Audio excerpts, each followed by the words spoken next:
Greetings everyone, welcome to your own channel Anuj Mishra Genius Labs. We are doing PYQs on atomic structure. So let's continue. Let's see one question on your screen, question number 32. If the nitrogen atom has electronic configuration of 1s7, it would have energy lower than that of normal ground state 1s2, 2s2, 2p3 configuration because the electrons would be closer to the nucleus. Yet 1s7 is not observed because it violates. 1s7 किस चीज को violet करता है? Okay, इसमें बहुत सारे options आपको दिए हुए हैं, आपको सही ऑप्शंस चूज करने हैं।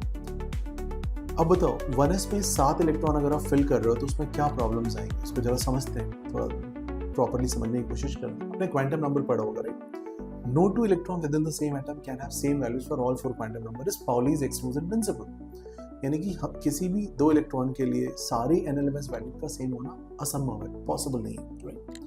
तो ये सबसे ज्यादा वायलेट हो रहा है। ऑप्शन आप मार्क करोगे इसका सी ऑप्शन।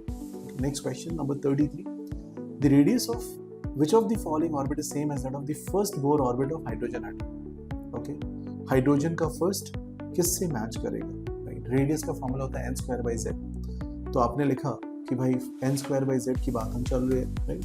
तो किस में हाइड्रोजन की फर्स्ट ऑर्बिट से मैच करेगा, यानी 1²/1 से मैच करेगा। तो 2²/2 हो सकता है, 3²/3 हो सकता है। अब देखो अपने ऑप्शंस कौन कौन से, चेक करो एक बार। Option number A, option number A क्या बनेगा?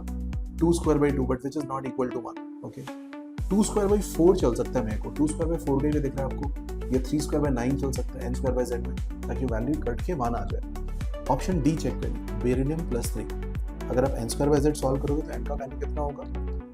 2² n because n is 2 and you are given the z value as 4, so 2²/4 का टर्म होगा, एग्जैक्टली कैंसिल होकर सेम वैल्यू से मैच कर जाएगा। Question number 34 on your screen, the number of nodal radial nodes of 3s and 2p are respectively. Radial node का formula लिख लीजिए, n - l - 1. Angular nodes is l. Total nodes are n - l - 1 plus l which is n - 1. So n - l - 1 अगर मेरे को solve करना है 3s and 2p के लिए, तो n की वैल्यू कितनी हुई 3s के लिए बच्चों? 3. l की वैल्यू कितनी हुई? 0. 3 - 0 - 1 is 2. Similarly 2p के लिए n की वैल्यू कितनी हुई? 2. l की वैल्यू कितनी हुई? 1.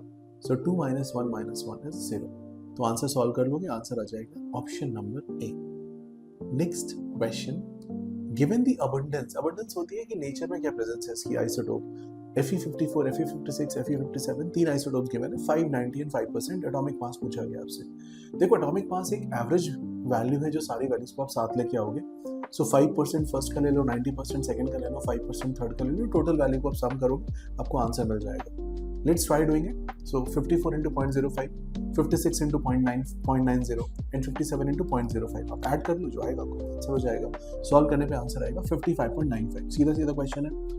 क्लोरीन के केस में नेचुरल अबंडेंस होती है 3:1 फॉर 35 and 37। सबने किया होगा, तो उसका एवरेज एटॉमिक मास कितना निकल के आता है?